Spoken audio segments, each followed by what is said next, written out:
ఓం శివాయ గురవే నమః. శ్రీ పరమాత్మనే నమః. ఈరోజు శంకర భగవత్పాదుల చేత రచయింపబడినటువంటి శివానందలహరి అనేటువంటి ఒక స్తోత్రాన్ని గురించి కాసేపు వివరిస్తాను. స్మృతి పురాణానాం ఆలయం కరుణాలయం నమామి భగవత్పాదం శంకరం లోకశంకరం.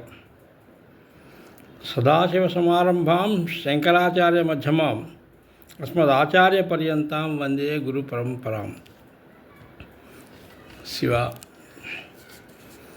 ఈ శివానందలహరి అనే స్తోత్రం శంకర భగవత్పాదులు రచించారు. ఆయన విష్ణు సహస్రనామానికి భాష్యం రాశారు, కానీ అలా లలితా సహస్రనామానికి కానీ శివ సహస్రనామాలకు కానీ ఆయన భాష్యం రాయలేదు. అందుకని ఈ రెండింటికి కూడాను ఆయన సౌందర్యలహరి అనేటటువంటి అమ్మవారిది, శివానందలహరి అనేటువంటి శివుడి మీద ఒక శతకంలాగా, అంటే ఒక దగ్గరికి ఒక 100 శ్లోకాలు ఉండేటట్టుగా ఒక చక్కటి స్తోత్రాలు రాశారు. ఈ స్తోత్రాలు ఎంతో ఆనందకరంగా, ఎంతో భావగర్భితంగా ఉంటాయి, చాలా చక్కగా ఉంటాయి. ఎందుకంటే పూజాకోటి సమం స్తోత్రం అన్నారు. పూజలు చాలా పూజలు చేసిన దానికన్నా కూడాను ఒక మనసు పెట్టి మనం చదివినటువంటి ఒక స్తోత్రం ఎక్కువ ఫలితాన్ని ఇస్తుంది అనేసి దాని. ఎందుకంటే పూజ అనేటువంటిది కాయకమైనటువంటిది, దానికి చాలా సామాగ్రిని సమకూర్చుకోవాల్సి వస్తుంది. పుష్పాలు, గంధము, ధూపము, దీపము, నైవేద్యము అన్నీ అరేంజ్ చేసుకుని చక్కగా కూర్చుని ఒక పద్ధతిగా చేయవలసి ఉంటుంది. కానీ స్తోత్రం అలా ఏమీ అక్కర్లేదు. కాళ్ళు ఎదురు కడుక్కుని కదా శుభ్రంగా కూర్చుని ప్రశాంతంగా మాట్లాడుతూ ఉండొచ్చు. అందువల్ల ఈ స్తోత్రములు అనేటువంటివి చాలా చక్కగా ప్రశాంతంగా కూర్చుని ఒక చోట కూర్చుని ఒక పక్కన కూర్చుని మనం చదువుకోవడానికి దాన్ని మననం చేసుకోవడానికి వీలుగా ఉంటాయన్నమాట. అందుకని ఈ శివానందలహరిని గురించి కొన్ని శ్లోకాలు చెప్దామనేసి ఈ పూట అనుకుంటున్నాము. ఓం కళాభ్యాం చూడాలంకృత శశికళాభ్యాం నిజ తపఃఫలాభ్యాం భక్తేషు ప్రకటిత ఫలాభ్యాం భవతు మే శివాభ్యాం అస్తోకత్రిభువన శివాభ్యాం హృది పునర్భవాభ్యాం ఆనందస్ఫురదనుభవాభ్యాం నతిరియం. ఈ షోడశ కళామూర్తులు అంటే 16 జటాజూటములచే అలంకృతమైనటువంటి చంద్రకళలు కలిగినటువంటి వాడు, ఎన్నో తపస్సుల ఫలితంగా కనిపించేటువంటి వాళ్ళు అయినటువంటి భక్తులు కోరిన ఫలితాలకి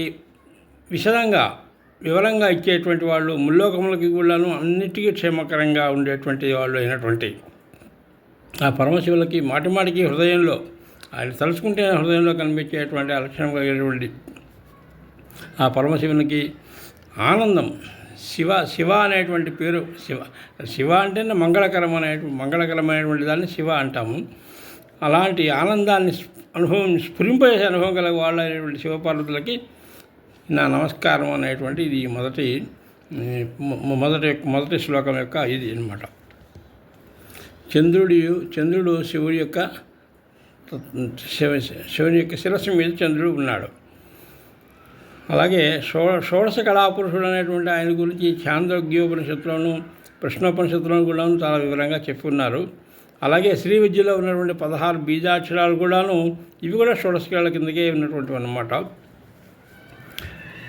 ఈ శివానంద లహరి ఉన్నటువంటి ఈ రూపంలో ఉన్నటువంటి దానికి ఎంతో చక్కగా ఒక చక్కని కళాభ్యాం చూడాలంకృత శశికళాభ్యాం నిజ తపఫలాభ్యాం భక్తేషు ప్రకటిత ఫలాభ్యాం అంటూ శివపార్వతులకి, ఈ విఘ్నేశ్వరునికి, వీళ్ళకి కూడాను తల మీద చంద్రకళ అనేటువంటిది ఒకటి ఉంది. శివపార్వతులు అనేటువంటి వాళ్ళు సర్వమంగళ స్వరూపులు. శంకరుడు అంటేనే శివం అంటే శుభం కలిగించేటువంటి వాడు అన్నట్టు. శివం అంటే మంగళప్రదమైనటువంటిది అని. సత్యం శివం సుందరం అని చెప్తూ ఉంటారు ముందు. ఈ శివపార్వతులకు అభేదం ఉంది కాబట్టి వీరిద్దరిని వేరువేరుగా పూజించడం అనేటువంటిది చేయకూడదు. ఇద్దరు కలిసి ఒకే స్వరూపంగా పూజించాలన్నమాట. ఇది ఈ శ్లోకం యొక్క అర్థం ఇది. తర్వాత గళంతి శంభో త్వచ్చరిత సరిత కిల్బిషరజో దళంతి ధీకుల్యా సరణిషు పతంతి విజయతాం దిశంతి సంసార భ్రమణ పరితాపోపశమనం వసంతి మచ్చేతో హ్రద భువి శివ ఆనందలహరి. ఈ శివుని యొక్క చరిత్ర అనేటువంటిది ఒక నది లాంటిది. ఈ నది ప్రవహిస్తున్నటువంటి కాలంలో ఈ నది ప్రవహిస్తున్నంత దూరము అది దుమ్మునంతా కూడా అణగదొక్కేసేసి అది ఆ నది ప్రవహిస్తూ ఉంటుందన్నమాట. ఈ నది ఒక చిన్న కాలువలాగా, బుద్ధి అనేటువంటి ఒక చిన్న కాలువలాగా కాలువలో చేరి మనకి జనన మరణాదులు ఉన్నటువంటి ఈ సంసారంలో అది మా హృదయంలో ఉండేటువంటి పరితపానికి అది ఉపశమనం కలుస్తుంది అని. గళంతి శంభో తశ్చరిత సరిత కిల్బిషరజో, కిల్బిషం అంటే దుమ్ము ధూళి, దళంతి ధీకుల్యా, అది ఆ ఒడ్డుని అంతా కూడా అన్నింటినీ కూడాను కొంచెం కొంచెంగా తలుపుకుంటూ అది ముందుకు వెళుతూ ఉంటుందన్నమాట. దిశంతి సంసార భ్రమణ పరితాపోపశమనం, సంసార భ్రమణంలో ఉండేటువంటి ఆ పరితాపానికి కూడాను అది ఉపశమనం కలిగిస్తూ ఉంటుంది. నా హృదయం అనేటువంటి శిరస్సు కలిగినటువంటి శివానందలహరి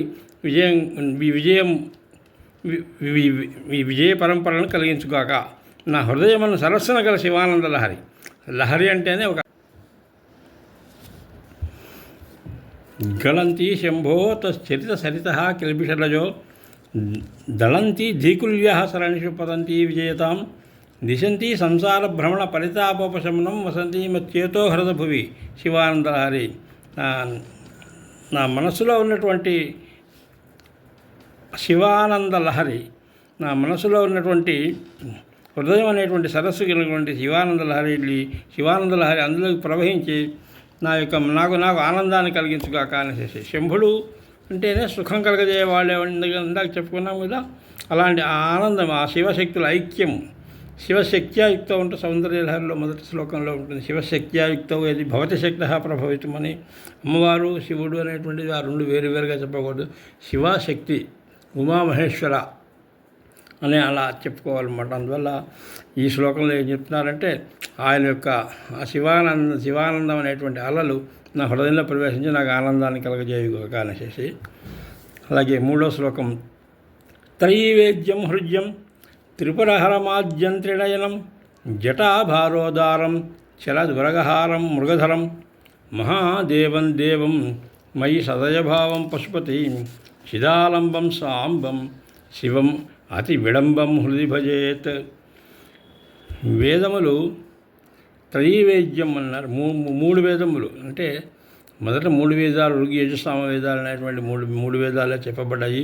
ఆ తర్వాత ఈ 3 వేదాలలో ఉన్నటువంటి కర్మకాండకి సంబంధించినటువంటి యజ్ఞయాగాదులు, వీటి చేసేటువంటి క్రియలు, వాటికి సంబంధించినటువంటి ఆ విషయాలతో ఉన్న విషయాలన్నింటినీ కూడా వేరు చేసి ఆయన వేదాలు విభాగం చేసి అధర్వణ వేదం అనేటువంటి ఒక 4 వేదం కూడా మనం చెప్పుకుంటున్నాం. కానీ మొదట ఉన్నది అనాదిగా మొదట ఉన్నటువంటి 3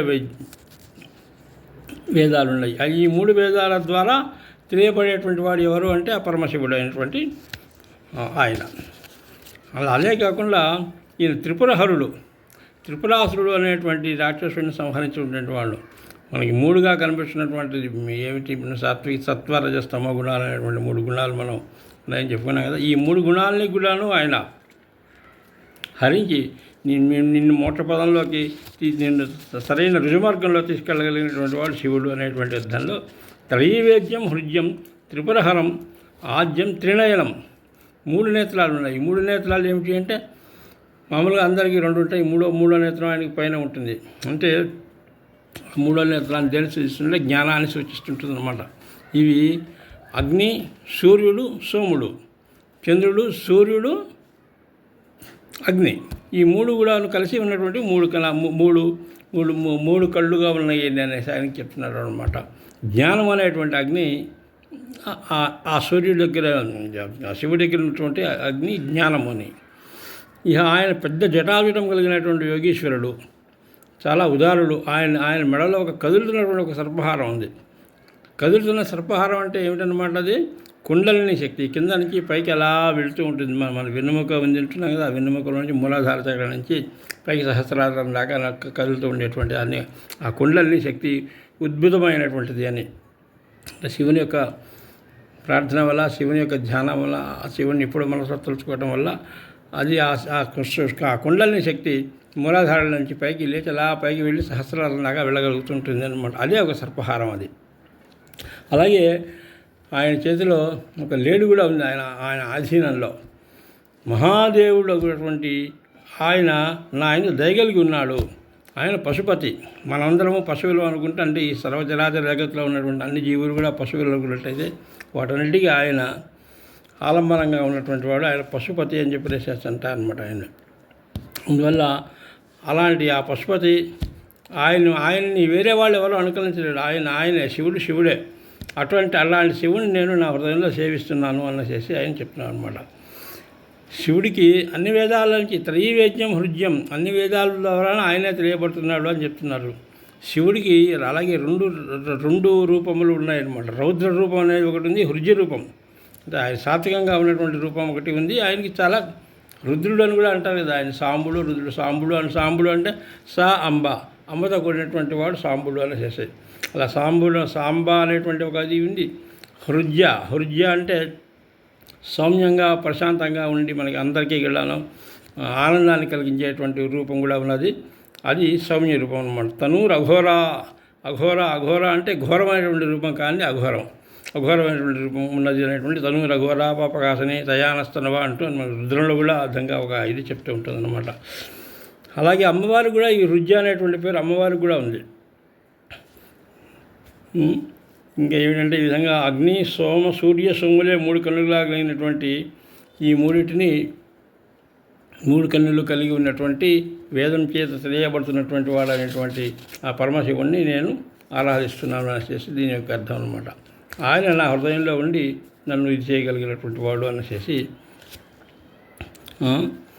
ఉమా సహాయం పరమేశ్వరం అని కూడా కైవల్యోపనిషత్తులో కూడా చెప్పాడు. ఉమా సహాయం అంటే ఇచ్ఛా జ్ఞాన క్రియాశక్తులతో కూడి ఉన్నవాడు అనేసి అర్థం అనమాట. ఉమ కూడా ఆయనతో ఉన్నది అంటేను. తర్వాత సహస్రం వర్తంతే జగతి విబుధా క్షుద్రఫలదా న మన్యే స్వప్నేవ తదనుసరణం తత్కృత ఫలం హరిబ్రహ్మాదీనామపి నికట భాజామ సులభం చిరం యాచే శంభో శివ తవ పదాంభోజ భజనం. ఏమిటి అంటే చాలా చిన్న కోరికలను తీర్చడానికి ఎంతోమంది దేవతలు ఉన్నారు. మనకి ఒకళ్ళు కాదు 3 దేవతలు ఉన్నారని చెప్పాలంటే 3 సమూహాలుగా దేవతలు ఉన్నారు. కోటి అంటే అక్కడ కోటి అంటే మనకి 1 లక్షల 100 లక్షలు అని కాదు. కోటి అంటే చాలా సమూహం, ఎన్నో సమూహాలుగా ఉన్నటువంటి దేవతలు ఉన్నారు అని చేసేది అనమాట. అలాంటి వాళ్ళు ఎంతోమంది ఉన్నారు. సో వాళ్ళకి మనం చేసేటువంటి సేవ కానీ వాళ్ళు ఇచ్చేటువంటి ఫలాలు కానీ అలాంటివన్నీ కూడా చిన్న ఫలాలుగా ఆయన చిన్న దేవతలు ఎంతోమంది ఉన్నారు. అది అలా వాళ్ళందరి గురించి నేను తలుచుకోవటం లేదు.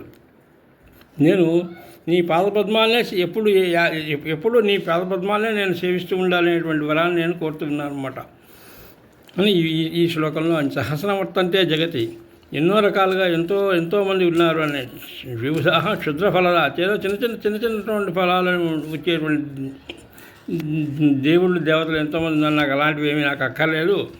నాకు నీ పదాలని భజిస్తూ ఉండడం అనేటువంటి ఇదే నాకు కావాలి. చిరం యాచే శంభో శివ తవ పదాంభోజ భజనం అని.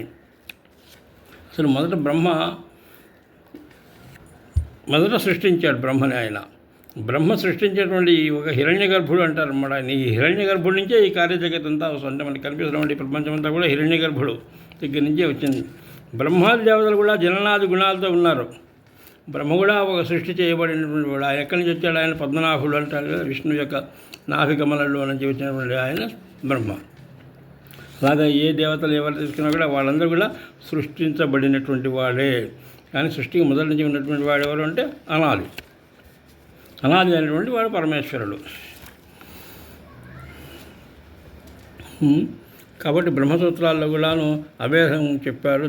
ద్వాదశాభావ ఉదయ విధం బాదరాయణోత అనే బ్రహ్మసూత్రంలో చెప్తూ సగుణ బ్రహ్మవేత్తలు శరీర సహితులుగాను శరీర రహితులుగాను ఉండగలరు అని.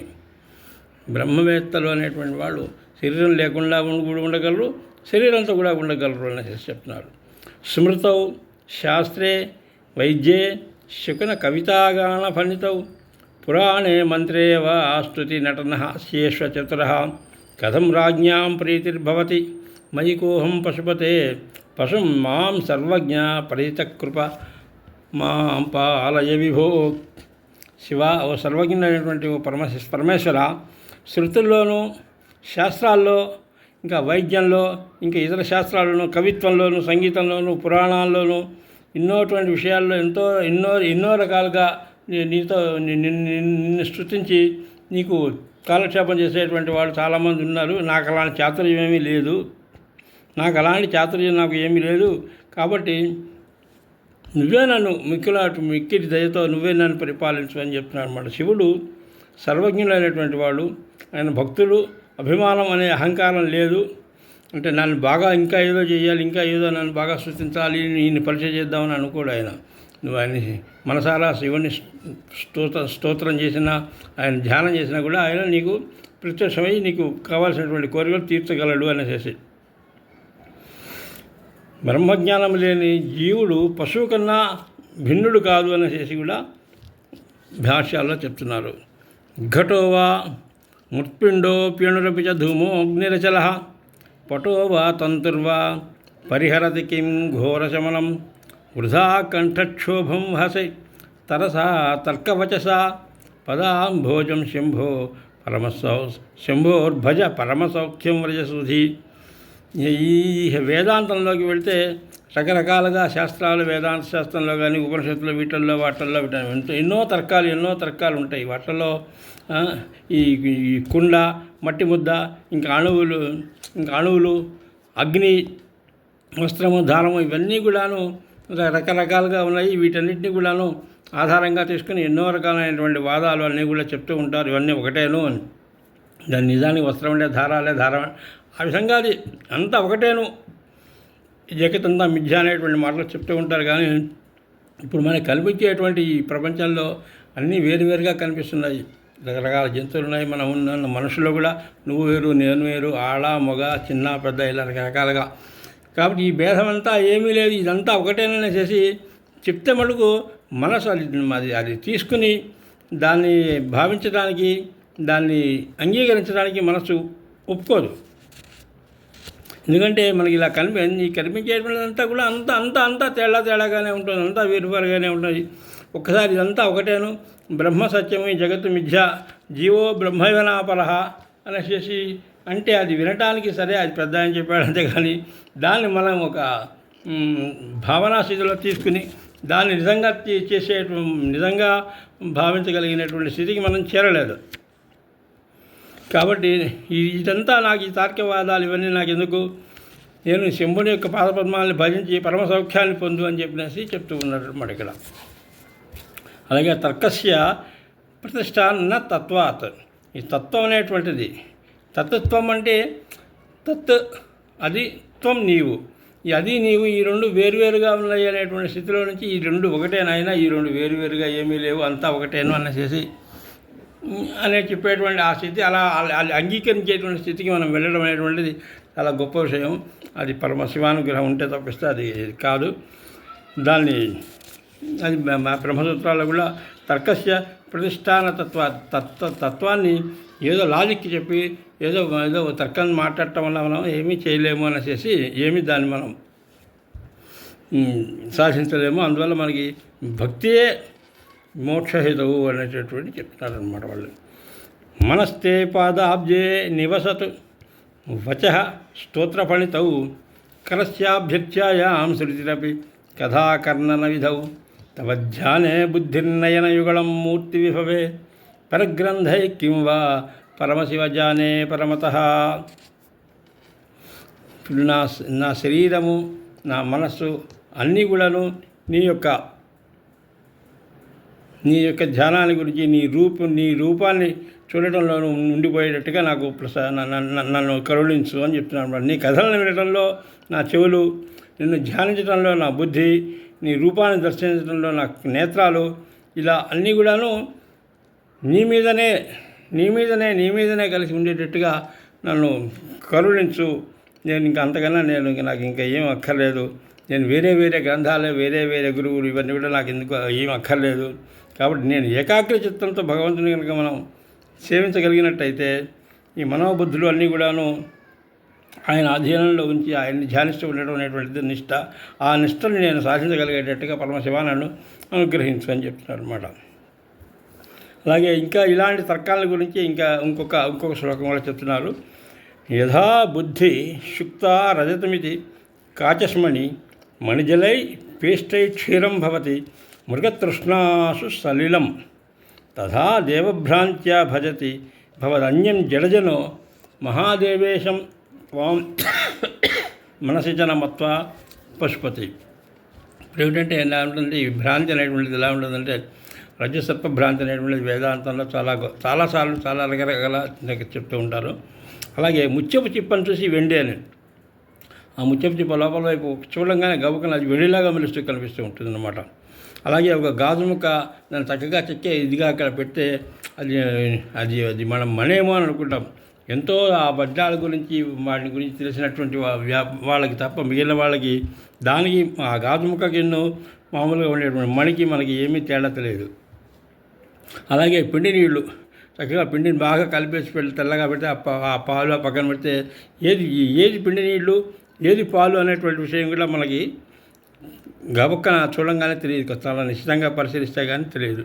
అలాగే ఎండమావులు చాలా దూర ప్రయాణం చేస్తున్నప్పుడు ఒంటరిగా ఒక చక్కని నిన్నటి రోడ్డు మీద వెళ్తున్నప్పుడు ఆ దూరంగా ఎక్కడో నీళ్లు ఉన్నాయి, అందుకని అదంతా కూడా రివర్స్లో అంతా కింద ప్రతిబింబిస్తున్నట్టుగా కనిపిస్తాయి.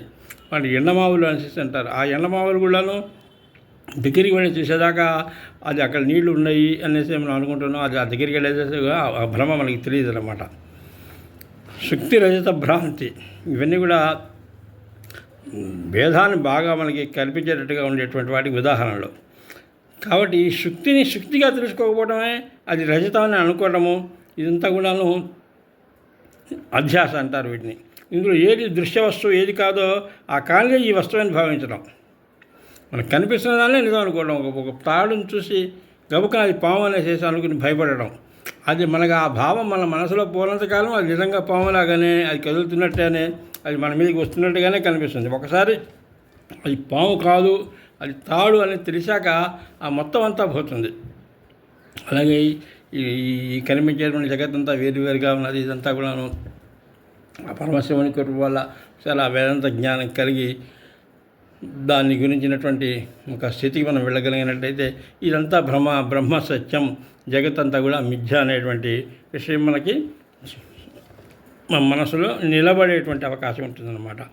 కాబట్టి ఈ మాయలో నుంచి మనం బయటపడడం అనేటువంటిది శివుని యొక్క అనుగ్రహం వల్లనే కలుగుతుంది అనేసి ఈ శ్లోకంలో చెప్తున్నారు. ఆ తర్వాత అలాగే గొప్ప విషయాన్ని కూడా చెప్తున్నారు ఈ శ్లోకంలో. గభీరే కాసారే విశతి విజనే ఘోర విపినే విశాలే శైలే చ భ్రమతి కుసుమార్ధంజళమతి సమర్పైక్యం చేత సరసిజం ఉమానాద భవతే సమర్పైక్యం చేత సరసిజం ఉమానాద భవతే సుఖేనావస్థాతుం జన ఇహ న జానాతి కిమహో.